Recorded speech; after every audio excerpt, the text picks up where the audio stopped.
সারা দেশে রেল যোগাযোগ বন্ধ থাকায় উত্তরাঞ্চলের ডিপোর ডিজেলের মজুত কমে গেছে। এমন পরিস্থিতিতে সংকট মোকাবেলায় জরুরি ভিত্তিতে ভারত থেকে পাইপলাইনের মাধ্যমে প্রায় 7,000 টন ডিজেল আমদানির উদ্যোগ নিয়েছেন বাংলাদেশ পেট্রোলিয়াম কর্পোরেশন বিপিসি।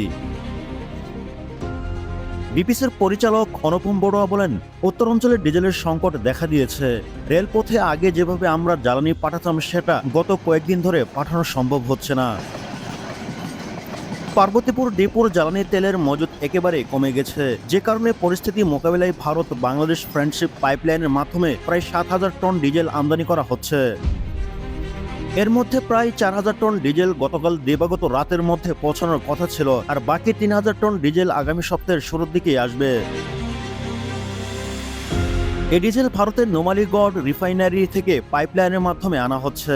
এদিকে বিবিসির এক কর্মকর্তা জানান, দৌলতপুর ডিপো থেকে রেলপথে ওয়াগনের মাধ্যমে পার্বতীপুর ডিপোয় জ্বালানি সরবরাহ করা হতো, কিন্তু বর্তমান অস্থিতিশীল পরিবেশে দেশের সড়ক ও রেলপথের অচল অবস্থা দেখা দিয়েছে। ফলে যেসব ডিপো রেলওয়ে ওয়াগনের মাধ্যমে জ্বালানি পরিবহন সরবরাহ করা হতো সেটি আপাতত বন্ধ রয়েছে।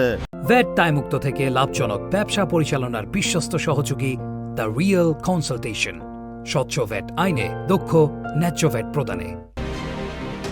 এমন পরিস্থিতি হতে পারে ধারণা করে গত সপ্তাহে ভারত থেকে ডিজেল আমদানির জন্য এলসি খুলে বিপিসি।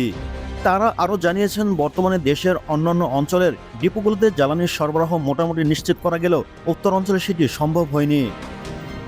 কৃষি খাত সহ অন্যান্য খাতে ডিজেলের চাহিদা বেড়ে যাওয়ায় সংকট দেখা দিয়েছে সেখানে। রেলওয়ে কর্তৃপক্ষ ওয়াকলোল দিতে পারবে কিনা সেটি নিয়ে বারবার তাগাদা দেওয়া হলেও তারা তা নিশ্চিত করতে পারেননি,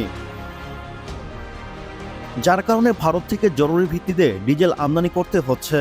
জানা যায়, বিপিসির ডিপোগুলোতে পর্যাপ্ত ডিজেল মজুত থাকার পরও শুধু রেল যোগাযোগ বন্ধ থাকার কারণে প্রয়োজনীয় ডিজেল সরবরাহ করা যাচ্ছে না। সে কারণে ভারত থেকে পাইপলাইনের মাধ্যমে ডিজেল আমদানি করা হচ্ছে। রেলপথ স্বাভাবিক হলে জ্বালানি পরিবহনে কোনো সংকট থাকবে না বলে আশা করছে বিপিসির কর্মকর্তারা। বিপিসি কোম্পানি পর্যায়ে মোট জ্বালানি 74%, নৌপথে 8%, রেলপথে 17.5% সড়ক পরিবহন করে থাকে।